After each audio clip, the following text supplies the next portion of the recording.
요즘에는 초등학생들도 사귄다, 남자와 여자가 사귄다 이런 표현을 씁니다. 얼마 전에도 이제 우리 아동부 아이들을 데려다 주는데 자기들끼리 누가 누가 사귀고 자기가 소개시켜줬느니 그런 이야기를 했습니다. 차 안에서 그런 얘기를 하는데 그때 같이 있었던 박은희 목사님께서 사귀는 거랑 그냥 친구랑 어떤 차이가 있어? 어떻게 달라? 하고 물으셨어요. 근데 아이들은 그 차이를 잘 모릅니다. 그냥 아이들은 그냥 사귄다는 것이 사실은 뭔지 잘 몰라요. 그래서 그냥 남자 여자가 같이 다니면 사귄다고 생각을 한 거죠. 그런데 한마디로 사귄다는 것은 일단 대상이 있어야 됩니다. 그래서 대등한 인격체와 인격체가 만나서 더 특별한 그런 관계를 맺는 거죠. 오늘 말씀 제목은 하나님과 사귀다입니다. 하나님과 바로 이런 사귐이 가능할까요? 오늘 성서정과에 따라 하나님이 주시는 말씀은 시편 19편입니다. 아주 아름다운 시입니다. 성경에 기록된 시라라는 그런 선입견이 있어서 그렇지 일반적인 시로서도 아주 손색이 없습니다. 특히 1절서부터 6절까지는 믿지 않는 사람들에게도 경탄을 자아내는 그런 시이죠. 20세기 가장 위대한 기독교 변증가이자 그리고 영문학자인 영국의 C.S. 루이스는 시편 19편을 가장 위대한 서사시라고 극찬합니다. 근데 이 시가 불려졌던 시기는 학자들에 따르면 이스라엘 백성이 바벨론 포로로 끌려갔을 때입니다. 예루살렘이 멸망하고 또 예루살렘이 멸망하고 심지어 그곳에 있었던 하나님의 성전까지 파괴되고 백성은 포로가 되어 고향을 떠나야 했죠. 더 이상 성전에서 제사를 드릴 수도 없었고 그리고 성전에 가득한 하나님의 영광을 볼 수도 없었습니다. 그럼에도 불구하고 이스라엘 백성이 신앙을 지킬 수 있었던 이유는 오늘 시에서 등장하듯이 하나님이 창조하신 자연 만물이 있었고 또 무엇보다 하나님의 말씀이 있었기 때문입니다. 1절에서 6절까지 시인은 자연 만물을 보면서 하나님의 영광을 찬양합니다. 그리고 7절부터 하나님의 말씀을 여러 가지로 표현하면서 하나님의 말씀이 얼마나 귀중하고 그리고 아름다운지를 노래하죠.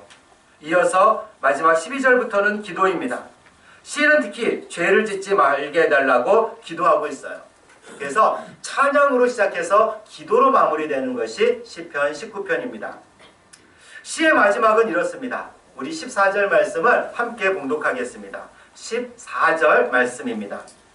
나의 반석이시여 나의 구속자이신 여호와여 내 입의 말과 마음의 묵상이 주님 앞에 연락되기를 원하나이다. 아멘. 이 연락된다라는 말은 기쁘게 받아들인다라는 뜻입니다. 내 입의 말과 내 마음의 묵상, 즉 시인은 자연을 보며 하나님을 찬양하고 그리고 말씀을 읽으면서 하나님을 찬양하는데 이 모든 것을 하나님께서 받아달라는 의미입니다. 그것도 기쁘게 말입니다.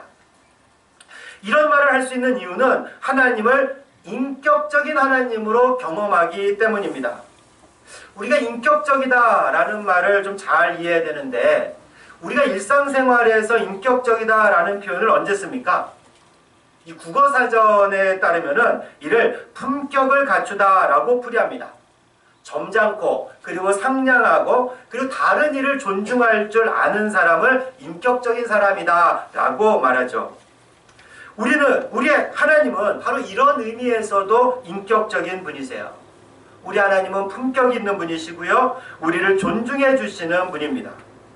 그런데 우리가 신학적으로 하나님은 인격적이다라고 말할 때는 의미가 조금 달라집니다. 인격적이다라는 말은 다른 것이 아니라 개별적이다라는 뜻이에요. 분리되고 구별되는 개체라는 뜻입니다. 조금 어렵죠? 제 능력으로는 더 이상 쉽게 말씀드리기가 어려운데 사실 이 말 자체가 좀 어려운 개념입니다. 그런데 바로 이 개념으로 인해서 기독교는 다른 종교와 구분이 됩니다. 대부분의 종교는 신과의 합일 또는 조화라는 표현을 써요. 그래서 타 종교에서는 내가 신이고 신이 나라고 말합니다. 그러나 여러분들 기독교에서는 내가 하나님이라고 하지 않아요. 그리고 또 하나님이 나라고 하지도 않습니다. 분리되고 엄격하게 구별된 존재이기 때문이에요. 나도 인격체이고 하나님도 인격체이기 때문입니다. 좀 어려운 말로 하면은 하나님은 나와 완전히 다른 타자라고 말을 합니다. 우리 기독교에서 하나라는 말을 간혹 쓰기도 하죠. 그래서 나는 주님과 하나입니다 라는 표현을 쓰지만 이것은 완전히 합일했다 그런 의미가 아니라 연합하다 라는 의미예요. 내 안에 예수님이 살아계십니다. 또는 예수님이 내 안에 있다 라는 말도 내가 예수님과 연합했다 라는 의미지 완전한 동일체가 되었다는 말은 아니에요. 근데 만약 내가 하나님과 완전한 동일체를 이룬다 라고 말하면은 그 순간부터 이단이 되는 겁니다. 자기가 예수님이고 하나님이고 성령님이라고 주장하는 사람들 많이 있죠. 이들 다 이단들이에요. 기독교는 이런 합의를 말하지 않습니다. 대신 기독교는 교제, 사귐, 대화를 이야기해요. 우리는 하나님과 대화할 수 있고 교제할 수 있고 사귈 수 있습니다. 그래서 요한일서 1장 6절 말씀에 보면은 하나님과의 사귐이라는 표현이 나옵니다. 문제는 하나님은 눈에 보이지 않는다는 점입니다. 하나님을 눈으로 보신 분 있습니까? 없지요. 저도 눈으로 하나님을 직접 뵙지는 못했습니다. 제가 영적인 능력이 좀 딸려서 하나님을 눈으로 못 본 것이 아니라 하나님을 보면 우리가 견딜 수 없기 때문이죠. 하나님을 만나면 우리는 하나님을 눈으로 보게 되면 우리는 죽고 말아요. 그래서 하나님은 우리를 보호하시는 겁니다. 물론 출애굽기 33장 11절에서 모세는 하나님과 대면했다라고 기록하고 있지만 이는 그만큼 모세가 하나님과 친밀한 그런 교제를 나누었다라는 의미이지 실제로 모세가 하나님의 얼굴을 본 것은 아니에요. 그래서 출애굽기 33장 22절에 보면은 하나님이 모세 앞으로 지나갈 때 하나님의 손으로 모세를 덮고 지나가시게 되지요. 모세는 하나님과 대화를 했고 친밀한 교제를 나눴지만 눈으로 하나님을 본 것은 아니었습니다. 그럼 눈으로 보이지 않는 하나님을 어떻게 대화하고 교제하고 사귈 수 있나요? 어떻게 인격적인 만남을 할 수 있겠습니까? 먼저 자연세계를 보면서 하나님과 사귀게 됩니다. 우리 1절부터 4절까지 말씀을 함께 봉독하겠습니다. 1절부터 4절까지 말씀입니다. 하늘이 하나님의 영광을 선포하고 궁창이 그의 손으로 하신 일을 나타내는도다. 날은 날에게 말하고 밤은 밤에게 지식을 전하니 언어도 없고 말씀도 없으며 들리는 소리도 없으나 그의 소리가 온 땅에 통하고 그의 말씀이 세상 끝까지 이르도다. 하나님이 해를 위하여 하늘에 장막을 베푸셨도다. 아멘. 정말 아름답지 않습니까? 하늘을 보면 하나님의 영광이 나타납니다. 궁창을 보면 하나님이 그 손으로 하신 일을 알 수 있어요. 이스라엘 사람들이 궁창이라고 부른 것은 오늘날 이 창공이라고 말하는 공간입니다. 하늘 아래 그리고 땅 위에 공간들이죠. 근데 그 공간에는 새도 있고 짐승도 있고 식물들도 있고 우리 인간들도 있습니다. 그런 공간이에요. 그러니까 오늘 시인이 하늘과 궁창이라고 말할 때는 그것은 자연세계 전부를 말하는 거고 우주 만물을 뜻하는 겁니다. 날, 즉 낮은 낮에게 말하고 밤은 밤에게 지식을 전하니 언어도 없고 말도 없으며 들리는 소리도 없으나 그의 소리, 즉 하나님의 소리가 온 땅에 통하고 하나님의 말씀이 세상 끝까지 이르도다. 무슨 의미겠습니까? 이게 뭔가 아름다운 말인 것 같은데 다시 내 말로 하려니까는 좀 어렵습니다. 그래서 사실 이 시인이 뛰어나고 위대한 겁니다. 우리 언어로 말할 수 없는 것을 이렇게 시인은 언어로 표현하잖아요. 사실 우리는 이 시를 읽으면서 그냥 느끼면 됩니다. 다시 내 말로 번역하고 표현할 필요가 없어요. 그러면은 좀 왜곡할 가능성이 있기 때문입니다. 그렇지만 설교를 해야 되니까 위험을 무릅쓰고 그 의미를 제가 할 수 있는 말로 표현하자면 이렇습니다. 낮은 낮대로 밤은 밤대로 계속해서 하나님의 영광을 드러냅니다. 인간처럼 언어가 있는 것이 아니에요. 말과 소리로 표현할 수 있는, 말과 소리라는 것은 그 표현할 수 있는 수단이죠. 인간에게는 그런 표현의 수단이 있지만 자연에겐 그런 표현의 수단이 없습니다. 그런데 그럼에도 불구하고 세상 끝까지 모든 만물이 하나님의 영광을 드러내고 있어요. 누가 가르쳐준 게 아니에요. 그냥 그 존재 자체가, 그 존재 자체를 보면은 하나님의 영광과 하나님의 솜씨가 드러나는 겁니다. 인간이 가르쳐준 게 아닙니다.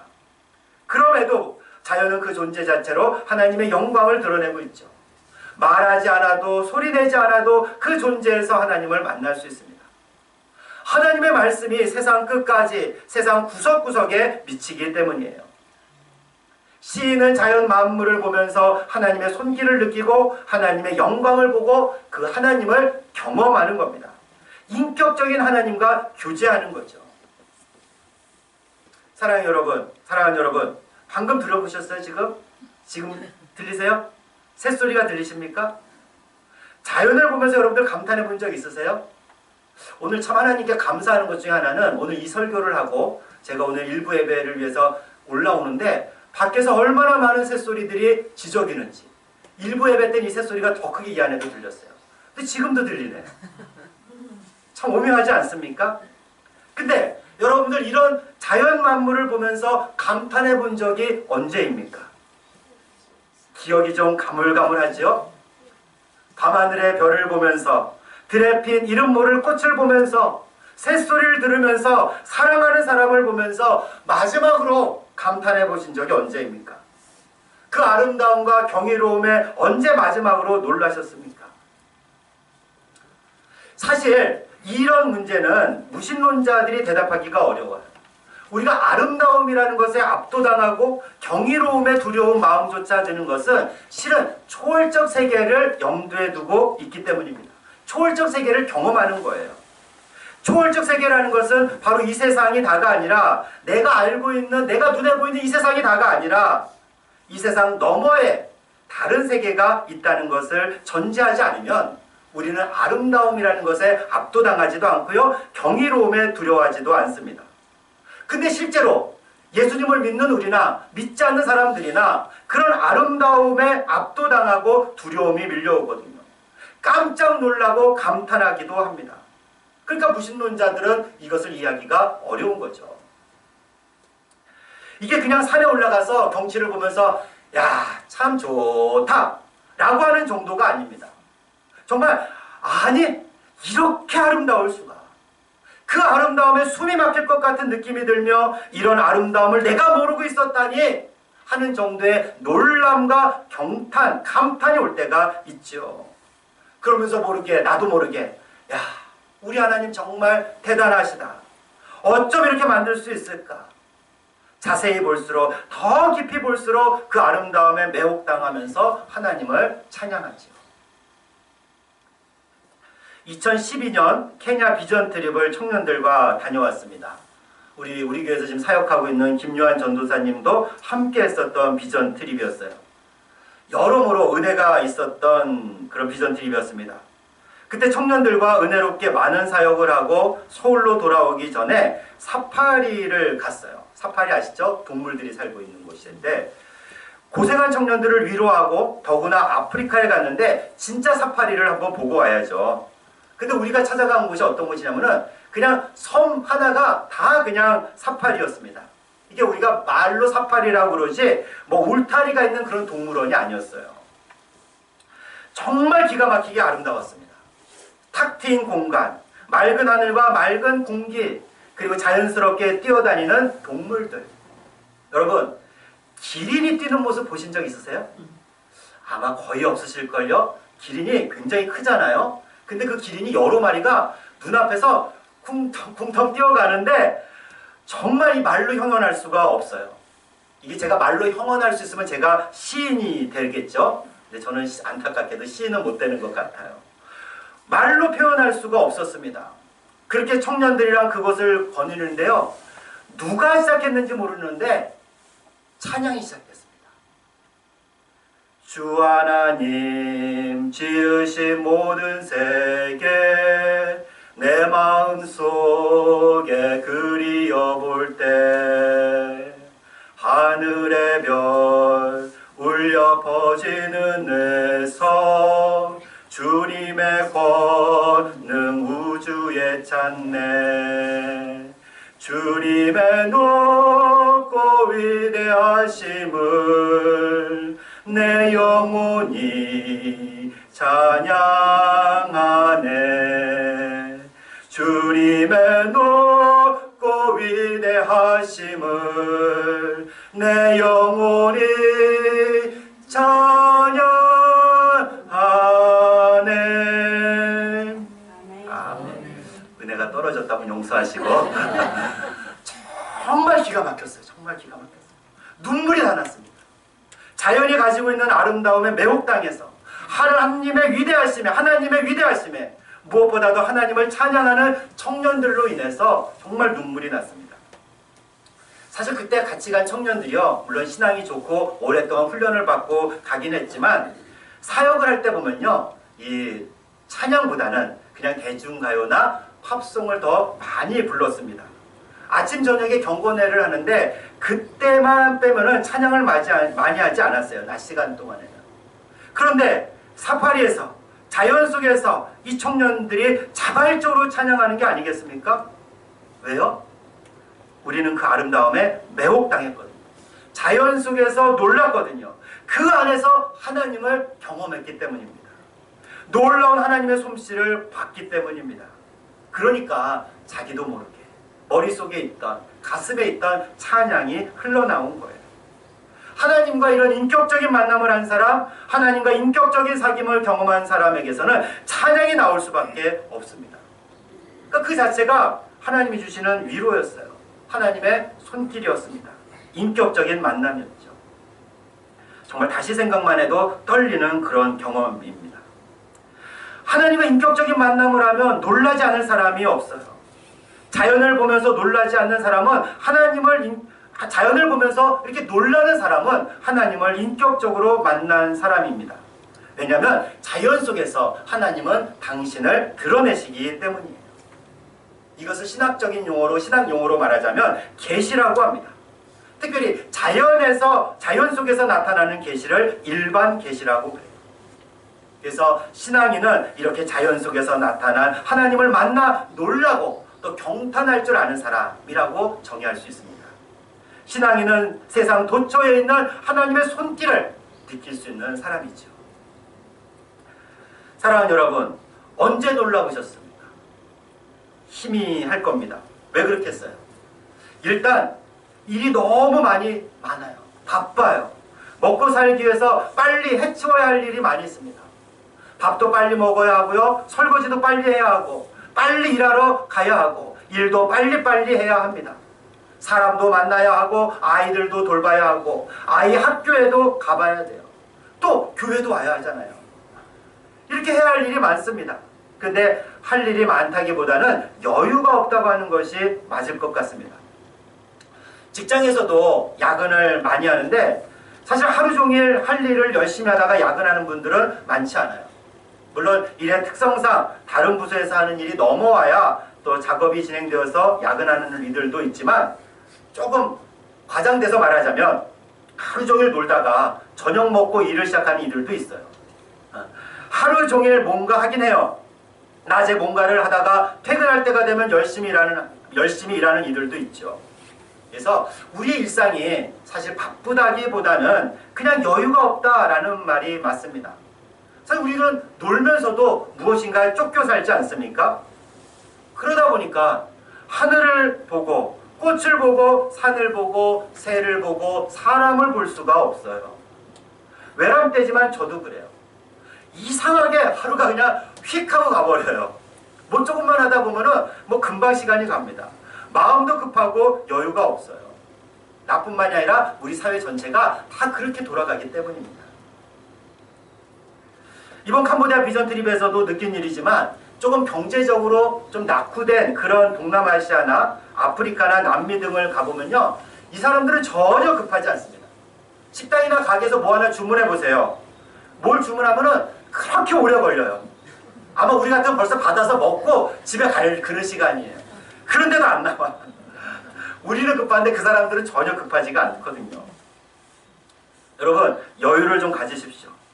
아니, 사회 전체가 그런데 나만 여유를 가지고 잘 살 수 있겠습니까? 그래도 여유를 가지고 가족과 더 많은 시간을 보내시고 자연을 보시고 하늘을 올려다보면서 식물과 꽃을 보면서 새소리를 들으면서 놀라고 감탄하는 사람이 되기를 주님의 이름으로 축원합니다. 그런 사람이 신앙인이고 그리스도인이에요. 그런 사람이 하나님과 교제하는 사람이기 때문입니다. 사실 저도 이렇게 말씀을 전하지만은 굉장히 찔려요. 아마 제 아내나 아이들은 이 설교를 들으면 이렇게 하겠죠. 속으로 당신이나 잘하세요. 아빠나 잘해. 뭐 이럴지 모르겠습니다. 저도 설교를 준비하면서 정말 저도 여유를 좀 가져야 되겠다 하는 생각을 다시 하게 됩니다. 그런데 이런 여유가 없어서 자연을 바라보지도 못하고 감탄하지도 못하지만 더 근본적인 이유가 있어요. 바로 자연에 대한 우리의 태도가 문제입니다. 인간은 자연을 보면 착취하고 파괴하려는 그런 경향이 있어요. 인간의 욕망과 욕심이 있기 때문입니다. 요즘 겨울이니까 여러분들 산천어 축제, 송어 축제, 빙어 축제가 열리는 곳이 많습니다. 저도 혹할 때가 있어요. 아이들을 데리고 이런 데 한번 가볼까? 우리 아이들 좋아하거든요. 얼마 전에도 제가 아이들이랑 눈썰 매장에 갔는데 거기서 옆에서 바로 빙어 잡기 그런 체험이 있었습니다. 우리 아이들도 했죠. 많이 잡았습니다. 그리고 바로 옆에서는 또 그 잡은 빙어를 이렇게 튀겨줘요. 튀겨주면 우리 아이들 막 그걸 한 마리씩 막 넣어서 먹어요. 저는 잘 못 먹겠던데 막 그걸 먹어요. 근데 얼마 전에 제가 생각을 고쳐 먹었습니다. 그런 생각을 하고 아이들을 데려가려고 했더니 너무 부끄러운 일이라 생각되는 계기가 있었어요. 산천어 축제에서 불과 단 2, 3주 하나요? 그런 축제 기간 동안에 산천어가 무려 75만 마리가 죽는다고 합니다. 그래서 어떤 분들은 동물 집단 학살이다 라고 표현하는 이들도 있어요. 왜냐하면 이 재미를 위해서, 단지 재미를 위해서 죽이기 때문입니다. 물론 그 고기를 잡아서 먹기도 하죠. 우리 아이들이 빙어를 먹은 것처럼 말이죠. 근데 그 현장에서 가보면요, 빙어들이 막 옆으로 떨어져서 죽고 막 파닥파닥 뛰는 애들도 있고 그래요. 그리고 또 아이들이 그거를 또 그냥 아무런 무심코 생각 없이 그냥 밟고 다녀요. 먹는 것도 있지만 버려지는 것도 많이 있어요. 산천어 축제도 마찬가지입니다. 재미로 물고기를 죽이는 거예요. 고기를 먹지 말자는 얘기는 결코 아닙니다. 하나님께서는 이 모든 것들을 우리에게 식량으로 주셔서 우리는 그것을 먹을 수 있어요. 먹어도 돼요. 다만 재미를 위해서 물고기를 죽이지 말고 더욱이 잡아서 죽이지 말자는 겁니다. 사람들을 모아서 돈을 많이 벌기 위해서 죽이지 말자라는 거예요. 산천어 축제에서 빙어잡이에서 생명에 대한 존중과 경외감이 있겠습니까?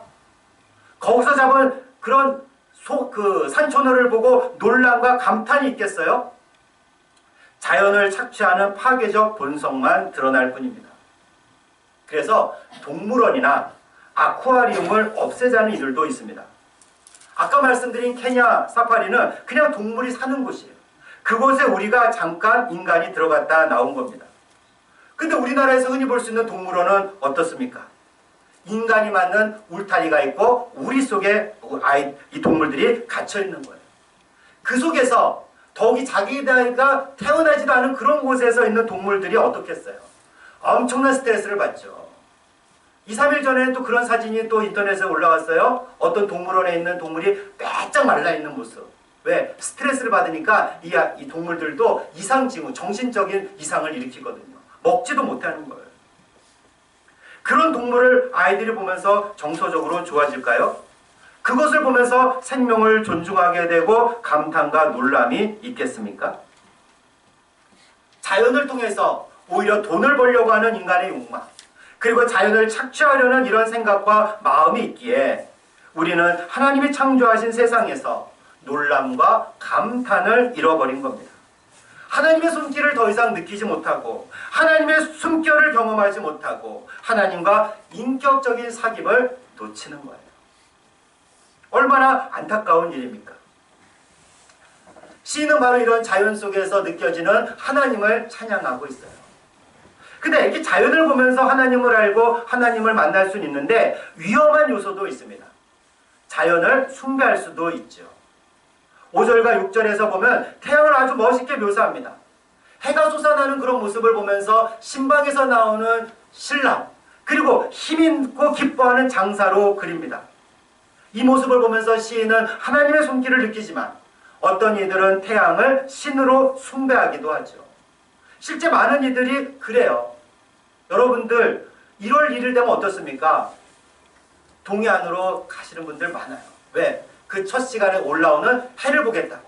그냥 해만 봅니까? 마음속으로 해를 보면서 소원을 빌죠. 그게 우상숭배예요. 그래서 필요한 것이 바로 하나님의 말씀입니다. 이에 대해서는 다른 기회에 다시 말씀을 전하겠지만 짧게 살펴보면 이래요. 7절과 8절에서 여호와의 율법, 여호와의 증거, 여호와의 교훈, 여호와의 계명은 모두 하나님의 말씀을 뜻합니다. 하나님의 말씀이야말로 하나님을 더욱 정확히 구체적으로 알려주죠. 그래서 자연을 아까 제가 일반 계시라 했는데 성경을 특별 계시다라고 말합니다. 말씀을 통해서 하나님을 더욱 분명히 알 수 있기 때문이죠. 그리고 최종적으로 그리고 불가역적으로 말씀이신 예수 그리스도를 통해서 하나님을 온전히 알게 됩니다. 이를 경험한 이들은 이렇게 고백을 하죠. 우리 10절 말씀을 함께 봉독하겠습니다. 10절 말씀입니다. 금 곧 많은 순금보다 더 사모할 것이며 꿀과 송이꿀보다 더 달도다. 아멘. 금, 재물보다 말씀이 더 좋아요. 꿀과 송이꿀은 즐거움이겠죠? 그런 어떤 즐거움보다 말씀 읽는 것이 가장 즐거워요. 왜요? 말씀 속에서 하나님을 인격적으로 만나기 때문이에요. 말 그대로 하나님과 사귐이 있기 때문에 말씀을 읽으면서 그 경험을 한 사람은 금보다 그리고 꿀보다 말씀을 더 사랑할 수밖에 없죠. 사랑하는 자매 형제 여러분, 눈에 보이지 않는 하나님과 인격적으로 사귈 수 있을까요? 네, 있습니다. 하나님은 인격적인 분이기 때문입니다. 그리고 무엇보다 하나님은 먼저 우리를 찾아오시고 먼저 당신을 보여주셨기 때문입니다. 자연에서 말씀 속에서 특히 예수 그리스도를 통해서 하나님을 알 수 있고 만날 수 있습니다. 우리 하나님과 사귐 속에서 하나님이 주시는 풍성함, 놀람, 감탄 그리고 회복시키는 힘을 누리시는 여러분과 제가 되기를 주님의 이름으로 축원합니다.